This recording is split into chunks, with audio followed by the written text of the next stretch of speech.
Hello dear all, I am Santosh Wagh and welcome to channel learn engineer by Sandhya Wagh. आज आपण या व्हिडिओमध्ये प्रॉब्लेम सेट 3 पाहणार आहोत. त्यामधील क्वेश्चन नंबर 2, 3, 4 अँड 5 पाहणार आहोत. चॅप्टर आहे पॉलिनॉमियल्स क्लास 9 मॅथमॅटिक्स पार्ट 1. आधीच्या व्हिडिओमध्ये आपण प्रॉब्लेम सेट 3 मधील क्वेश्चन नंबर 1 पाहिला, जो की MCQ टाईपचा होता. आता या व्हिडिओमध्ये आपण क्वेश्चन नंबर 2 च्या पुढचे क्वेश्चन्स पाहूया आणि जे राहिलेले क्वेश्चन्स आहेत नंतरच्या व्हिडिओमध्ये आपण कव्हर करूया. तर क्वेश्चन नंबर 2 दिलेला आहे, write the degree of polynomials for each of the following. तर आपण डिग्री म्हणजे काय, डिग्री ऑफ पॉलिनॉमियल म्हणजे काय हे आपण पाहिलेलं आहे. एक रिव्हिजन म्हणून मी तुम्हाला फक्त definition of degree of polynomials दाखवतो. तर तुम्हाला माहित असेल की पॉलिनॉमियल कशाला म्हणायचं, तर it is an algebraic expression. In an algebraic expression if the power of variables are whole numbers then that algebraic expression is known as a polynomial. म्हणजे पॉलिनॉमियल हे एक अल्जेब्रिक एक्सप्रेशन आहे, फक्त कंडिशन एवढीच आहे की व्हेरिएबलची पॉवर होल नंबर पाहिजे. ही एक साधी डेफिनेशन पॉलिनॉमियलची आहे. तर यामध्ये डिग्री ऑफ पॉलिनॉमियल म्हणजे काय, या ठिकाणी डेफिनेशन लिहिलेली आहे, तुम्ही जस्ट पाहू शकता की degree of polynomial for one variable म्हणजे, कारण की आत्ता जो क्वेश्चन आहे तो डिग्री ऑफ पॉलिनॉमियलशी रिलेटेड आहे, म्हणून हे आपल्याला आधी व्यवस्थित समजून घ्यावं लागणार आहे. तर डिग्री ऑफ पॉलिनॉमियल म्हणजे काय, in case of polynomial in one variable the highest power of the variable is called the degree of polynomial. आता एक्झाम्पलमध्ये या ठिकाणी x⁻7 हा एक पॉलिनॉमियल आहे. आता 7 हा होल नंबर आहे म्हणजे हा पॉलिनॉमियल होणार आहे, व्हेरिएबलचा पॉवर होल नंबर आहे म्हणून पॉलिनॉमियल.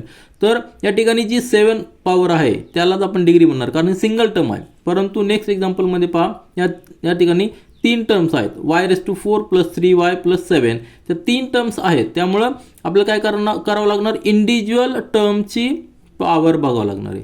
तर पहिल्या टर्मची पॉवर 4 आहे, दुसऱ्या टर्मची पॉवर 1 आहे, व्हेरिएबल y आहे त्याची पॉवर 1 आहे, आणि शेवटचा टर्म 7 आहे म्हणजे त्याची पॉवर, व्हेरिएबलची पॉवर 0 असणार आहे.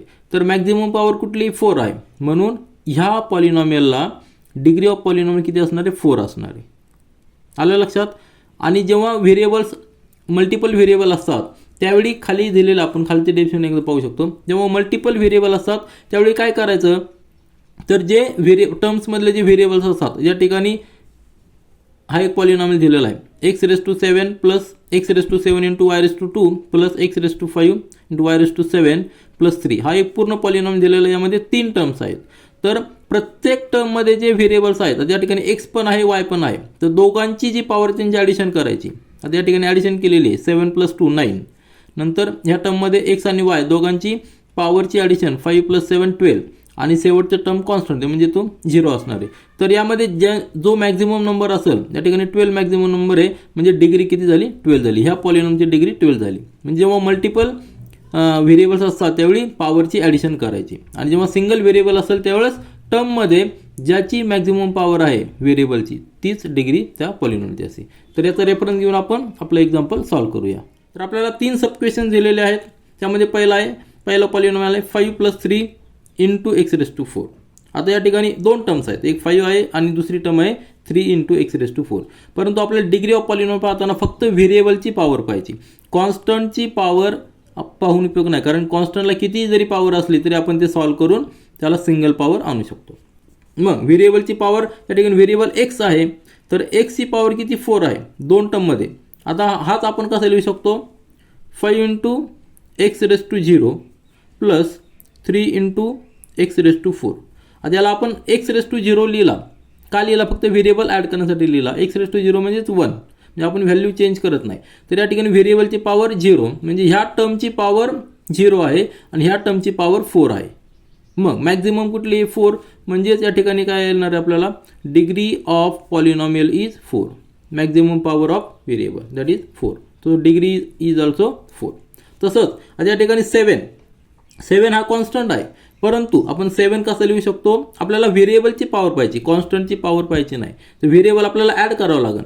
ॲड करताना काय करावं लागेल, 7 × x⁻0, कारण x⁻0 म्हणजे काय, कुठल्याही व्हेरिएबलला आपण पॉवर 0 दिली तर त्याची व्हॅल्यू 1 असते, म्हणजे 7 × 1 1 येणार आहे. 7 × 1 × 7 म्हणजे आपण व्हॅल्यू चेंज करत नाही, फक्त आपल्या सोयीसाठी आपण व्हेरिएबल ॲड करतो, कारण आपल्याला व्हेरिएबलची पॉवर बघावं लागणार आहे. या ठिकाणी व्हेरिएबल x आणि पॉवर किती आहे, 0, म्हणून therefore degree is equal to 0. So constant कुठलाही जरी कॉन्स्टंट असला तर त्याची डिग्री, त्या पॉलिनॉमियलची डिग्री किती असते, ती 0 असते. हे लक्षात ठेवायचं. आता हे सॅम्पल एक्झाम्पल आहे. एक्झाम्पलमध्ये तुम्हाला वेगळे टर्म्स येतील, वेगळे नंबर्स येतील. त्यावेळी एक लक्षात ठेवायची, जेव्हा जेव्हा कॉन्स्टंट नंबर येईल त्यावेळी फक्त कॉन्स्टंट नंबर पाहायचा. आता या ठिकाणी आधीच्या एक्झाम्पलमध्ये 5 पण आहे, कॉन्स्टंट आहे, परंतु त्याचबरोबर ॲडिशनमध्ये त्याला एक टर्म आहे, म्हणून आपण ॲडिशनमध्ये जी टर्म आहे त्याची देखील पॉवर चेक केलेली. या ठिकाणी ॲडिशनमध्ये काहीच नाही आहे, म्हणून आपल्याला याचीच पॉवर चेक करावं लागणार. याची पॉवर म्हणजेच काय, x⁻0. म्हणजे जेव्हा जेव्हा फक्त कॉन्स्टंट असेल त्यावेळी लक्षात ठेवायचं की त्या कॉन्स्टंटची डिग्री ऑफ पॉलिनॉमियल, तो पॉलिनॉमियलच असतो, फक्त डिग्री ऑफ पॉलिनॉमियल किती आहे, 0 असते. आता त्यानंतर थर्ड एक्झाम्पल आहे ax⁻7 + b × x⁻9. a and b are constant. म्हणजे कुठलेही नंबर असू शकतात, 2, 4, 9 प्लस मायनस कुठलेही असू शकतात, ते कॉन्स्टंट आहेत. पण आपल्याला काय बघायचं, कॉन्स्टंटची पॉवर बघायची का नाही. पॉलिनॉमियलची डिग्री चेक करताना नेहमी व्हेरिएबलची पॉवर बघायची. आता पहिला जो टर्म आहे, पहिली टर्म काय आहे, a × x⁻7, दुसरी टर्म आहे b × x⁻9. तर पहिल्या टर्ममध्ये व्हेरिएबल x आहे, त्याची पॉवर किती आहे, 7 आहे. आणि सेकंड टर्ममध्ये व्हेरिएबल x आहे, त्याची पॉवर किती आहे, 9. तर यामध्ये ग्रेटर कुठला आहे, 9. 9 इज ग्रेटर, म्हणजे या ठिकाणी काय येणार आहे, डिग्री किती येणार आहे, यांची ॲड होत नाही. या दोन टर्म सेपरेट आहेत. एक लक्षात घ्या, जेव्हा ॲडिशन साईन आहे म्हणजे दोन्ही टर्म सेपरेट आहे, या ठिकाणी फक्त आपण काय करणार, व्हेरिएबलची पॉवर बघणार. जेव्हा याला जर मल्टिप्लाय अजून कुठला y जर असता, y⁻2 याच टर्मला, तर आपण त्यांची पॉवरची ॲडिशन केली असते. परंतु या ठिकाणी सिंगल व्हेरिएबल आहे. आणि आपण आधीच्या डेफिनेशनमध्ये पाहिलं की मल्टिपल व्हेरिएबल असल्यावर काय करावं लागतं, दोन्ही व्हेरिएबलची पॉवरची ॲडिशन करावं लागते. या ठिकाणी 9 ग्रेटर आहे, म्हणजे डिग्री किती आली, 9. तर आपलं आन्सर काय आलेलं आहे, 4, नंतर 0, नंतर 9. आता यानंतर क्वेश्चन नंबर 3 पाहूया. Write the following polynomials in standard form. आता या ठिकाणी स्टँडर्ड फॉर्म विचारलेला आहे कशाचा, पॉलिनॉमियलचा. तर आपण आधी समजून घेऊया, जस्ट रिव्हिजन करूया की पॉलिनॉमियल्सचे कुठले कुठले फॉर्म्स असतात आणि त्यातला स्टँडर्ड फॉर्म म्हणजे काय.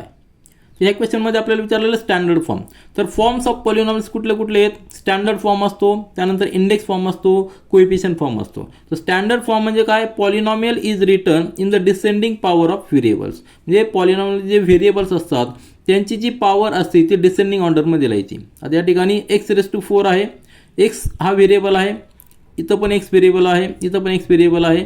तर यांची जी पॉवर आहे ती डिसेंडिंग ऑर्डरमध्ये पाहिजे. म्हणजे आपण सुरुवातीला x लिहू शकत नाही. तर ज्या व्हेरिएबलची, ज्या टर्मची पॉवर मॅक्झिमम आहे त्याला सुरुवातीला लिहायचा. त्यानंतर जी टर्म लिहिणार त्यामध्ये व्हेरिएबलची पॉवर आधीच्या टर्मपेक्षा कमी पाहिजे. म्हणजे या ठिकाणी 4 नंतर 2, या ठिकाणी 3 पॉवर असलेला टर्म मिसिंग आहे, आपण नाही लिहिला तरी चालेल. परंतु 4 नंतर x हा x लिहू शकत नाही, तर 4 नंतर 3 -3x² लिहावं लागणार आहे. जर त्यांची प्लेस चेंज असेल तर आपल्याला स्टँडर्ड फॉर्म लिहिताना ते करेक्ट करून लिहावं लागतं. म्हणजे आपल्याला डिसेंडिंग ऑर्डरमध्ये पॉवर पाहिजे व्हेरिएबल्सची. इंडेक्स फॉर्म आणि कोएफिशियंट फॉर्म आपण जेव्हा जेव्हा पुढचे जे क्वेश्चन्स येतील त्यावेळी आपण एक्सप्लेन करूया. तर सध्या आपण स्टँडर्ड फॉर्ममध्ये आहे, स्टँडर्ड फॉर्म आपण समजून घेतलेला आहे आणि आपण एक्झाम्पल सॉल्व्ह करूया. तर आपल्याला दिलेला पॉलिनॉमियल फर्स्ट काय आहे, 4 × x² + 7x⁻4 - x³ - x + 9. तर यामध्ये आपल्याला स्टँडर्ड फॉर्म म्हणजे आपण आता समजून घेतलं आहे की टर्म्स ज्या आहेत त्याची पॉवर, ज्या टर्मची पॉवर मॅक्झिमम आहे त्याला सुरुवातीला लिहायचं आहे. तर ह्या किती टर्म्स आहेत टोटल, 1, 2, 3, 4, 5 टर्म्स आहेत. तर 5 टर्म्स आहेत, म्हणजे आपल्याला सुरुवातीला जी टर्म लिहायची त्या टर्मचा पॉवर मॅक्झिमम पाहिजे. पहिल्या टर्मची पॉवर किती आहे, या ठिकाणी मी अंडरलाईन करून लिहितो, 2 आहे, बरोबर आहे, कारण x⁻2 आहे. ह्या टर्मची पॉवर किती आहे, 4 आहे. ह्या टर्मची पॉवर किती आहे, 3 आहे. ह्या टर्मची पॉवर किती आहे, 1 आहे. आणि या ठिकाणी कॉन्स्टंट आहे म्हणजे पॉवर 0 आहे. तर आता सुरुवातीला काय करायची, 4 मॅक्झिमम आहे म्हणजे ही टर्म आपल्याला आधी लिहावं लागणार आहे, आपण लिहूया या ठिकाणी 7 × x⁻4. त्यानंतर कुठली पॉवर मॅक्झिमम आहे, 3 आहे. तर मग या ठिकाणी ही जी टर्म आहे ती टर्म आपल्याला लिहावं लागणार, म्हणजे 7x⁻4 नंतर -x⁻3 ही टर्म लिहायची. त्यानंतर ही टर्म येणार आहे +4x², त्यानंतर 2 नंतर 1 असणार आहे म्हणजे -x आणि नंतर कॉन्स्टंट सगळ्यात शेवटी येतो. तर आपण काय केलेलं आहे, पॉवर बघा, या ठिकाणी 4 आहे, 3 आहे, 2 आहे, या ठिकाणी 1 आहे, या ठिकाणी 0 असते. म्हणजे आपण डिसेंडिंग ऑर्डरमध्ये पॉवर अरेंज केलेले आहेत. यालाच काय म्हणायचं, स्टँडर्ड फॉर्म. त्यानंतर सेकंड एक्झाम्पल पहा, अतिशय सोपं आहे. आपण सुरुवातीला काय करायची, प्रत्येक टर्मची पॉवर आधी आपण लिहून घ्यायची, किंवा नाही लिहिली तरी चालेल, डायरेक्ट लिहिली तरी चालेल, तुमचा जजमेंट आलेला असेल. आता या ठिकाणी ही टर्म पहा 5 इंटू पी रेस टू 4 म्हणजे 4 हा मॅक्झिमम पॉवर आहे, म्हणजे ती टर्म सुरुवातीला आपल्याला लिहायची म्हणजे 5 पी रेस टू 4 सुरुवातीला येणार. 4 नंतर 3 पॉवर आहे म्हणजे 3 लिहायची plus 2 into P raise to 3, त्यानंतर 3 नंतर 2 पॉवर आहे, त्यानंतर प्लस 10 इंटू पी स्क्वेअर. 2 नंतर 1 पॉवर पाहिजे आपल्याला, 1 कुठे आहे पी रेस टू 1 म्हणजेच पी म्हणजे प्लस पी आणि कॉन्स्टंट सगळ्यात शेवटी. तर अशा पद्धतीने आपण दोन्हीही जे मिसप्लेस झालेले ते त्यांची ऑर्डर वेगळी येते, त्यांची आपण ऑर्डर करेक्ट केली आणि पॉवर डिसेंडिंग ऑर्डरमध्ये घेतला आहे. त्यानंतर या हा जो फॉर्म आहे या फॉर्मला काय म्हणायचं स्टँडर्ड फॉर्म. हे दोन्ही आपले आन्सर आहेत. त्यानंतर क्वेश्चन नंबर 4 आहे write the following polynomials in coefficient form. तर आधीच्या क्वेश्चनमध्ये आपण पाहिलेलं स्टँडर्ड फॉर्म, आता या ठिकाणी आपल्याला पाहिजे कोइफिशियंट फॉर्म. आणि त्याचबरोबर क्वेश्चन नंबर 5 दिलेला आहे तो इंडेक्स फॉर्मशी रिलेटेड आहे. तर कोइफिशियंट फॉर्म आणि इंडेक्स फॉर्म हे एकमेकाशी रिलेटेड आहेत. तर आपण या दोन्ही टर्म आत्ता समजून घेऊया आणि त्यानंतर क्वेश्चन नंबर 4 आणि क्वेश्चन नंबर 5 सॉल्व्ह करूया. तर आधी आपण समजून घेतलेलं की फॉर्म्स ऑफ पॉलिनॉमियलमध्ये स्टँडर्ड फॉर्म असतो, इंडेक्स फॉर्म असतो आणि कोइफिशियंट फॉर्म असतो. स्टँडर्ड फॉर्म आपल्याला लक्षात आलेलं की पॉवर आपल्याला डिसेंडिंग ऑर्डरमध्ये पाहिजे. तर आता याच्यामध्ये इंडेक्स फॉर्ममध्ये काय आहे, in this form polynomial is return with all powers of variables. म्हणजे काय, आता सुरुवातीला हे जर एक्झाम्पल पाहिलं यामध्ये 4 पॉवर आहे, त्यानंतर 3 पॉवर मिसिंग आहे, परंतु आपल्याला इंडेक्स फॉर्म लिहिताना 3 पॉवर देखील लिहावं लागते. आता 3 पॉवर या ठिकाणी टर्म नाही आहे, ती आपल्याला ॲड करायची, मग कोइफिशियंट त्याचा 0 घ्यायचा. आलं लक्षात, म्हणजे 3 पॉवर आपल्याला व्हेरिएबलला द्यावंच लागते, फक्त कोइफिशियंट 0 लिहिला तरी चालतो. म्हणजे मिसिंग जर एखादी पॉवर असेल तर ती आपल्याला ॲड करावी लागते कोइफिशियंट 0 घेऊन, म्हणजे सगळ्या पॉवर आल्या पाहिजे. म्हणजे या ठिकाणी आपण 0 into x raise to 3 add केलेली आहे, त्यानंतर बाकीच्या टर्म्स आहेत त्या आपण लिहिलेल्या आहेत. आता यामध्ये तुमच्या लक्षात आलं असेल की सगळे पॉवर आलेले आहेत. आता हा झाला इंडेक्स फॉर्म. आणि कोइफिशियंट फॉर्म म्हणजे काय, आपण ज्याची एकदा इंडेक्स फॉर्म लिहिला की त्या प्रत्येक टर्मचे कोइफिशियंट ब्रॅकेटमध्ये लिहायचे, प्रत्येक टर्मचे कोइफिशियंट ब्रॅकेटमध्ये लिहायचे. आता या ठिकाणी एक्स रेस टू 4 याचा कोइफिशियंट काय आहे 1, त्यानंतर दुसरी टर्म आहे ती एक्स रेस टू 3 त्याचा कोइफिशियंट आपण 0 घेतलेला आहे, कारण की ही टर्म ओरिजिनली नाही आहे, परंतु आपण आपल्याला पाहिजे म्हणून ॲड केलेली. मग कोइफिशियंट 0 आहे, त्यानंतर -3 आहे, त्यानंतर 1 आहे, नंतर 5 आहे. तर हे सगळे कोइफिशियंट एका ब्रॅकेटमध्ये लिहिले की तो झाला त्याचा कोइफिशियंट फॉर्म. म्हणजे इंडेक्स फॉर्म आणि कोइफिशियंट फॉर्म एकमेकाशी रिलेटेड आहे. आधी इंडेक्स फॉर्म आपल्याला लिहावाच लागतो, त्यानंतरच आपण कोइफिशियंट फॉर्म लिहू शकतो, किंवा जर कोइफिशियंट फॉर्म असेल त्यावरून आपण इंडेक्स फॉर्म लिहू शकतो. यामध्ये एक रिलेशन लक्षात ठेवायचं. आता सुरुवातीची जी टर्म आपण लिहितो त्या टर्मची पॉवर मॅक्झिमम असते, म्हणजेच ह्या पॉलिनॉमियलची डिग्री ती असणार आहे. आता ह्या पॉलिनॉमियलची डिग्री किती असणार आहे, 4 असणार आहे, कारण की 4 ही मॅक्झिमम पॉवर झालेली. आपण डिग्री म्हणजे काय पाहिलेलं आहे. तर 4 जर मॅक्झिमम पॉवर असेल तर टोटल ज्या टर्म्स आहेत, टोटल टर्म्स तुम्ही काउंट करा किती असणार आहेत, 1 2 3 4 5. तर पॉवर जर 4 असेल म्हणजे डिग्री जर 4 असेल तर त्यामध्ये एक ॲड करायचे आणि तेवढे टर्म्स असतात, तेवढे कोइफिशियंट असतात. समजा जर 6 डिग्री जर असेल तर टोटल टर्म्स 7 असणार आहे, म्हणजे एक ॲड केल्यानंतर तेवढे टर्म्स येतात, तेवढे कोइफिशियंट असतात. हे एक रिलेशन लक्षात ठेवायचं, म्हणजे आपल्याला फॉर्मचं इंटरचेंज लिहिताना अतिशय सोपं जातं.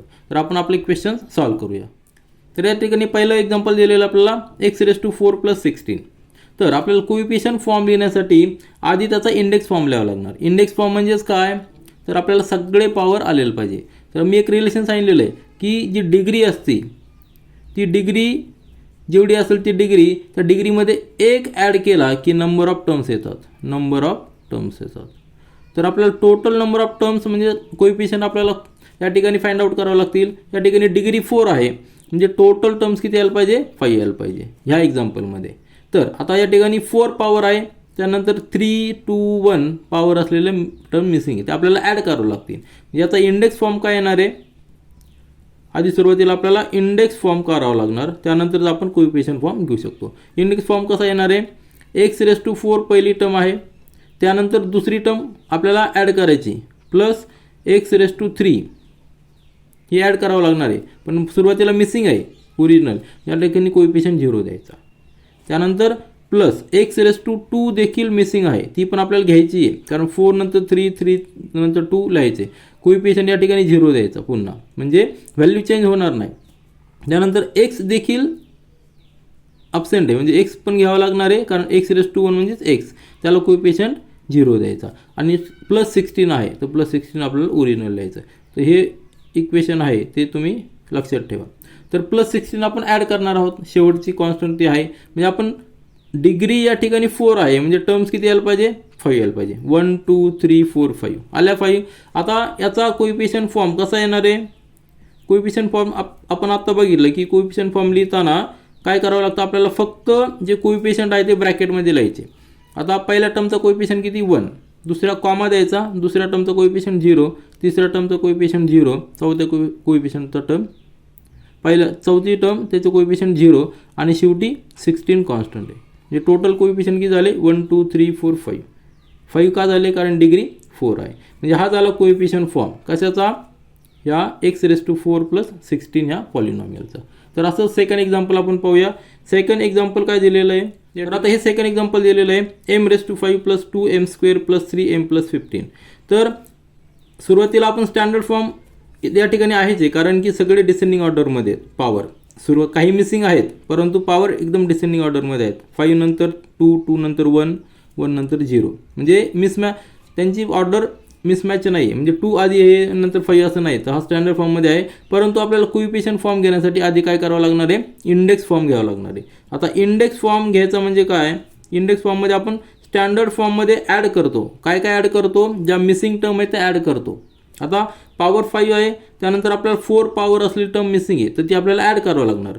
या ठिकाणी लिहूया आपण m⁵ प्लस m⁴ आपल्याला ॲड करावं लागणार आहे. ओरिजिनली मिसिंग आहे पण आपल्याला इंडेक्स फॉर्मसाठी ॲड करावं लागणार. मग त्याला कोइफिशियंट 0 द्यायचा 0 × m⁴.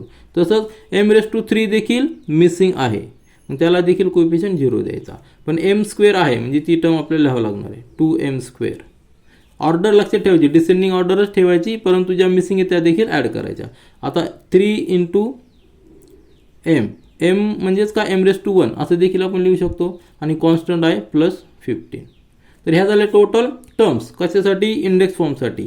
आणि आपण त्यावरनं काय काढणार आहे कोइफिशियंट फॉर्म करणार आहे. कोइफिशियंट फॉर्म करणं अतिशय सोपं आहे जर इंडेक्स फॉर्म जर आपल्याकडे असेल तर. तो ब्रॅकेटमध्ये काय लिहायचं प्रत्येक टर्मचे कोइफिशियंट लिहायचे. तुमच्या एक लक्षात आलं असं या ठिकाणी डिग्री किती आहे 5 आहे. Maximum power of the terms किती आहे 5 म्हणजे पॉलिनॉमियलची डिग्री 5 झाली. म्हणजे टोटल कोइफिशियंट किती यायला पाहिजे 6 यायला पाहिजे. 5 + 1 6. तर किती यायला पाहिजे बघा 1 2 3 4 5 6 म्हणजे आपण लिहिलेलं बरोबर आहे. तर कोइफिशियंट लिहायचा पहिल्या टर्मचं कोइफिशियंट 1 कॉमा देऊन दुसऱ्या टर्मचं कोइफिशियंट 0, तिसऱ्या टर्मचं कोइफिशियंट 0, चौथ्या टर्मचं कोइफिशियंट 2, पाचव्या टर्मचं कोइफिशियंट 3 आणि शेवटचा कॉन्स्टंट +15. आता या ठिकाणी एक लक्षात ठेवायचं जर निगेटिव्ह साईन असेल तर निगेटिव्ह साईन देखील लिहायचं कुठल्या कोइफिशियंटसाठी. आता या ठिकाणी कुठल्या दोन्ही पॉलिनॉमियलमध्ये निगेटिव्ह साईन नाही आहे त्यामुळे आपण सगळे पॉझिटिव्ह लिहिलेले. समजा या ठिकाणी -15 असतं तर या ठिकाणी आपण -15 लिहिला असता. या ठिकाणी जर -2m² असता तर या ठिकाणी आपण -2 लिहिला असता. हे एक लक्षात ठेवा. साईन देखील व्यवस्थित मॅटर करतं. साईन देखील व्यवस्थित बघून लिहायचे. तर हे झाले आपले दोन्ही आन्सर. हा झाला क्वेश्चन नंबर 4 आणि यानंतर आपण क्वेश्चन नंबर 5 पाहणार. त्यामध्ये आपल्याला कोइफिशियंट फॉर्म आणि इंडेक्स फॉर्म देखील आपल्याला पाहायचं आहे. आता यानंतर आपण क्वेश्चन नंबर 5 पाहूया. त्यामध्ये लिहिलेलं आहे write the index form of the polynomials using variable x from needs coefficient form. म्हणजे कोइफिशियंट फॉर्म दिलेला आहे. आता कोइफिशियंट फॉर्मवरून आपल्याला इंडेक्स फॉर्म लिहायचा आहे. तर आपण एक रिलेशन पाहिलेलं आहे की जे काही कोइफिशियंट असतात ते आपण ब्रॅकेटमध्ये लिहितो कोइफिशियंट फॉर्ममध्ये आणि त्याला जर आपण व्हेरिएबल ॲड केला तर काय होणार आहे तो व्हेरिएबल या ठिकाणी एक्स दिलेला आहे. तो व्हेरिएबल आपल्याला एक्स ॲड करायचा पण कसा करायचा ॲड तर त्याला पॉवर द्यावा लागणार आहे. ती पॉवर किती असणार आहे तर टोटल नंबर ऑफ कोइफिशियंट किती आहेत 1 2 3 4 5. आपलं रिलेशन काय आहे डिग्री +1 जे असेल त्याला येणार नंबर ऑफ टर्म्स म्हणजे नंबर ऑफ कोइफिशियंट्स. बरोबर आहे. आपल्याकडे नंबर ऑफ कोइफिशियंट आहे या ठिकाणी किती आहेत 1 2 3 4 5 म्हणजे काय येणार या ठिकाणी नंबर ऑफ कोइफिशियंट किती आहेत 5 आहेत. Therefore degree will be 4. Degree will be 4. बरोबर आहे ना कारण की डिग्रीमध्ये एक ॲड केला की नंबर ऑफ टर्म्स येतात. आपल्याकडे नंबर ऑफ टर्म्स 5 आहेत म्हणून डिग्री किती येणार आहे 4 आहे. तर 4 डिग्री लक्षात ठेवायची. 4 डिग्री म्हणजे सुरुवातीची जी टर्म आहे त्या टर्मला काय करायचं पॉवर 4 द्यायची. आपल्याला व्हेरिएबल कुठला वापरायचा एक्स. या here using variable as x. हां, तर कोइफिशियंट फॉर्म आपल्याला लिहायचा आहे या ठिकाणी, आपल्याला इंडेक्स फॉर्म लिहायचा आहे. Therefore index form will be equal to, आता आपल्याला व्हेरिएबल एक्स वापरायचा आहे. डिग्री किती आलेली आहे 4 आहे, कारण की नंबर ऑफ टर्म्स किती आहेत टोटल 5 आहेत. म्हणजे त्यामधनं एक मायनस करायचं म्हणजे डिग्री 4 येणार आहे. तर 4 या ठिकाणी लिहायचा, पण आता या ठिकाणी x⁴ लिहायचा प्लस. आता या ठिकाणी साईन वगैरे बघा, या सुरुवातीला प्लस साईन आहे, नंतरचा साईन मायनस आहे. साईन देखील व्यवस्थित बघून लिहायचे. तर सुरुवातीला कोइफिशियंट किती आहे 3 आहे, त्या ठिकाणी 3 × x⁴. त्यानंतर कोइफिशियंट किती आहे -2 आहे, -2 लिहायचा, व्हेरिएबल एक्स लिहायचा आणि 4 नंतर 3 येणार आहे. आलं लक्षात. त्यानंतर कोइफिशियंट काय 0 + 0, व्हेरिएबल काय आहे एक्स आणि पॉवर किती येणार आहे 4 नंतर 3 नंतर 2 येणार आहे. त्यानंतर कोइफिशियंट आहे 7 + 7, व्हेरिएबल आहे असणार आहे एक्स आणि पॉवर किती असणार आहे 1. त्यानंतर शेवटचा कॉन्स्टंट. आता हा कॉन्स्टंट 18 आपण त्याला x⁻0 देखील लिहू शकतो. म्हणजे 4 3 2 1 0, म्हणजेच आपला इंडेक्स फॉर्म काय आला 3 × x⁻4 -2 × x⁻3 plus 0 × x² plus 7 × x plus 18. तर हा झाला आपला इंडेक्स फॉर्म. आणि कोइफिशियंट फॉर्म त्याची किती आहेत, टोटल टर्म्स किती आहेत 5 टर्म्स आहेत. या ठिकाणी पॉवर जी आहे ती पॉवर आपल्याला महत्त्वाची आहे. तर पॉवर कशी काढली आपण, नंबर ऑफ टर्म्स आपण काउंट केल्या, त्या नंबर ऑफ टर्म्समधनं एक मायनस केलं की आपल्याला डिग्री येते, कारण डिग्री + 1 = नंबर ऑफ टर्म्स. म्हणून हे फार लक्षात, हे रिलेशन फार महत्त्वाचं आहे. हा झाला आपला इंडेक्स फॉर्म. असंच म्हणजे आपण सेकंड एक्झाम्पल पाहूया. आता सेकंड जो कोइफिशियंट फॉर्म दिलेला आहे तो 6107. या ठिकाणी नंबर ऑफ टर्म्स किती आहे, नंबर ऑफ टर्म्स या एक्झाम्पलमध्ये किती आहेत 4 आहे. Therefore degree of this polynomial will be equal to 3 येणार, कारण की यातनं एक मायनस करायचं म्हणजे डिग्री येणार, किंवा 3 + 1 म्हणजे 4. तर हे रिलेशन लक्षात ठेवायचं. आपल्याला डिग्री आली 4 आणि व्हेरिएबल कुठला आहे आपण वापरणार आहे युजिंग व्हेरिएबल ॲज एक्स. आपण लिहूया त्याचा इंडेक्स फॉर्म. आता इंडेक्स फॉर्म लिहिताना आपल्याला सोपं झालेलं आहे, कारण की आपल्याकडे व्हेरिएबल आहे, त्यानंतर डिग्री देखील आहे. तर पहिला जो व्हेरिएबल असणार, पहिली जी टर्म असणार आहे ती x⁻3 असणार आहे, पण त्याला कोइफिशियंट कुठला द्यायचा सुरुवातीला दिलेला आहे तो. या ठिकाणी 6 आहे, 6 कोइफिशियंट लिहायचा, +6 आहे म्हणून +6 लिहिलेला आहे. आता ह्या याच्यामध्ये कुठेही मायनस नाही, पण आधीच्या एक्झाम्पलमध्ये मायनस होता, त्या ठिकाणी आपण मायनस कोइफिशियंट लिहिलेला आहे. तर नंतर जी टर्म आहे त्याची पॉवर किती असणार आहे x⁻2 असणार आहे, कारण 3 नंतर 2 आहे. कोइफिशियंट किती द्यायचा या ठिकाणी 1 आहे, +1 म्हणजे +1 लिहायचा, किंवा नाही लिहिलं तरी चालेल, 1 + x² लिहिला तरी चालेल. त्यानंतरचा कोइफिशियंट 0 आहे, म्हणजे +0 × x⁻2 नंतर 1 येणार आहे, आणि त्यानंतर +7 म्हणजे x⁻0. तर हा झाला आपला इंडेक्स फॉर्म. आणि जो डिग्री आहे ज्या ठिकाणी जो पॉवर आहे ते आपल्या डिसेंडिंग ऑर्डरमध्ये लिहिलेली, म्हणजे आपण व्यवस्थित जर लिहिलं तर काय येणार 6 × x⁻3 plus x² plus 0 x⁻1, किंवा नाही लिहिलं तरी चालेल +7. तर हा झाला आपला index form for second example. आता शेवटचं सबक्वेशन पहा. या ठिकाणी हा दिलेला कोइफिशियंट फॉर्म 4 5 -3 0 हे 4 कोइफिशियंट आहेत, म्हणजेच टोटल टर्म्स किती आहेत, नंबर ऑफ टर्म्स ह्या एक्झाम्पलमध्ये किती आहेत 4 आहेत. Therefore degree of this polynomial will be equal to 4 - 1 म्हणजे 3. तर डिग्री आलेली 3. आपण व्हेरिएबल कुठला वापरणार आहोत x, variable equal to x, हा x वापरणार आहोत. मग आपला इंडेक्स फॉर्म कसा येणार आहे, इंडेक्स फॉर्ममध्ये व्हेरिएबल आपण x वापरणार आहे. तर पहिली टर्म काय असणार आहे x⁻2, डिग्री किती आहे 3 म्हणजे x⁻3 असणार आहे, त्याला कोइफिशियंट काय असणार आहे हा असणार आहे 4, म्हणजे 4 × x⁻3 ही झाली पहिली टर्म. त्यानंतर कोइफिशियंट आहे 5 म्हणजे +5 आहे, आणि व्हेरिएबल x आहे, आणि त्यानंतर 3 नंतर पॉवर असणार आहे 2 असणार आहे. त्यानंतर कोइफिशियंट आहे -3. या ठिकाणी लक्षात घ्या निगेटिव्ह कोइफिशियंट आहे, म्हणजे -3च आपल्याला लिहावं लागणार आहे, नुसता 3 लिहायचा नाही तर -3 लिहायचा. व्हेरिएबल x आहे आणि 2 नंतर पॉवर किती असणार आहे 1.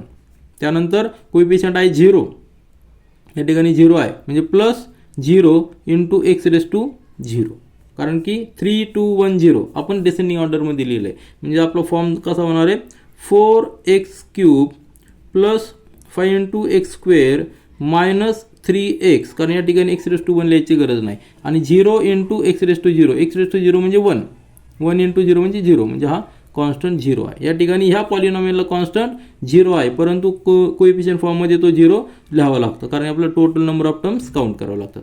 हा झाला आपला इंडेक्स फॉर्म. अशा पद्धतीने आपण ह्या व्हिडिओमध्ये क्वेश्चन नंबर 2, 3, 4, 5 सॉल्व केलेले. राहिलेले क्वेश्चन्स आपण नेक्स्ट व्हिडिओमध्ये सॉल्व करूया.